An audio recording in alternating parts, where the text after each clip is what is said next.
All right, let's talk about something we all do. We plan. We plan vacations, we plan for retirement. But what about the stuff you can't plan for? The real curveballs. That's where something called a power of attorney comes in. And trust me, we're about to unpack why this document might be one of the most important things you ever sign. So let me ask you this. What if, tomorrow, you couldn't make your own decisions? I know, it's a heavy thought, but think about it. A sudden accident, a serious illness, and just like that, you can't manage your own life. Who pays your rent? Who talks to your doctors? If you don't have a plan, things can get messy. And I mean really messy, really fast. To really get why this matters so much, let me tell you about someone. This is Patrick. Now, about 15 years ago, Patrick did everything right, or so he thought. He set up a power of attorney for all his financial stuff and put his brother Cillian in charge. He figured, hey, I'm covered. My future is secure. But here's the thing about life. It doesn't stand still. A terrible car accident left Patrick in a coma, and his plan? It completely fell apart. See, in those 15 years, his brother Cillian had gone bankrupt, which meant legally he couldn't act as Patrick's attorney anymore. And the worst part? Patrick never named a backup. So with no one to step in, the government's public trustee had to take over. What should have been simple became an absolute nightmare for his family. Patrick's story. Man, it's a huge wake-up call, right? It shows exactly why you need a backup plan and why that plan has to be up to date. And that plan, it's the power of attorney. So let's get into it. What exactly is this thing? Okay, in simple terms, a power of attorney, or a POA, is just a legal document where you pick someone you trust to make decisions for you, but only if you're not able to. You're the grantor, they're your attorney. And you know, a lot of people think this means giving up control, but that's not it at all. It's actually the total opposite. It's you taking control now to decide who's in charge later. All right, so it's not a one-size-fits-all kind of deal. There are actually two main types of POAs, and they're totally separate. Think of it like this. You have one for your stuff and one for you. The POA for property? That's for your stuff. Bank accounts, investments, your house. The POA for personal care? That's all about you, your health, where you live, medical treatments. Two different documents for two very different parts of your life. And if we zoom in on the POA for property, it gets even more specific. You've got options depending on when you want it to kick in. A general one starts right away, but weirdly, it stops working if you become incapacitated. The one that's usually most useful is the continuing or enduring POA because it keeps going even if you're incapacitated. Then there are springing ones that only activate when something specific happens, like a doctor says so. And finally, a limited POA is just for one-off tasks, like if you need someone to sell your car while you're out of the country. Okay, this next part, this is the big one. It's where this gets really personal. We're talking about choosing your champion.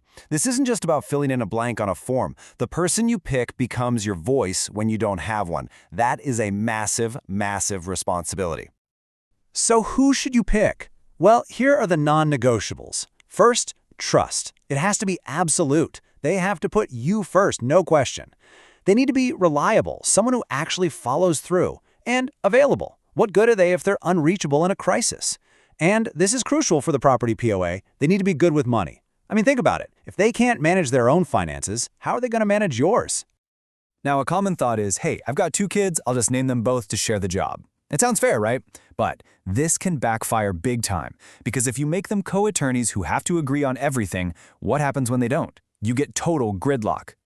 Let me tell you about Francine. It's a heartbreaking story, but it shows you exactly how bad this can get.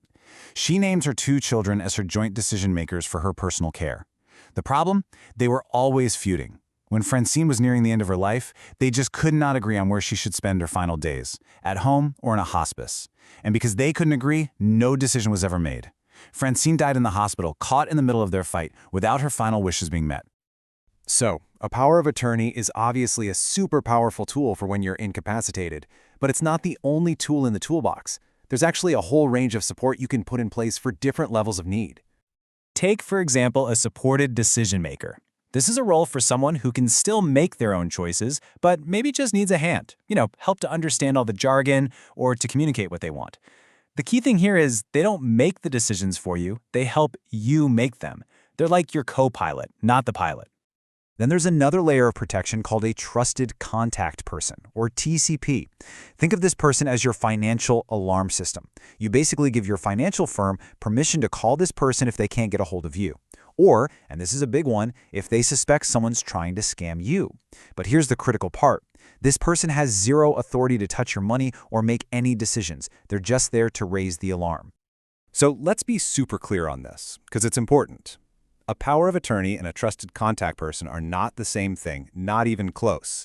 Your POA is the person who can act for you. They have the legal power.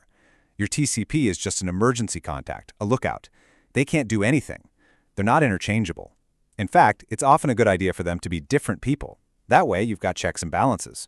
One person to act and another to watch out for you. All right, this all brings us to one last and maybe the most critical point of all. Getting a power of attorney isn't a one-and-done thing. You can't just sign it, file it away, and forget about it. You have to think of it as a living document, something that has to change as your life changes. And honestly, this is where so many of us mess up.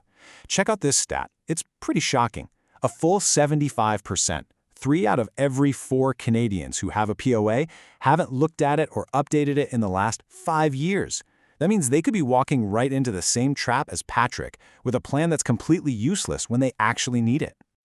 I mean, just think about your own life. How much can change in 5 years? A lot, right?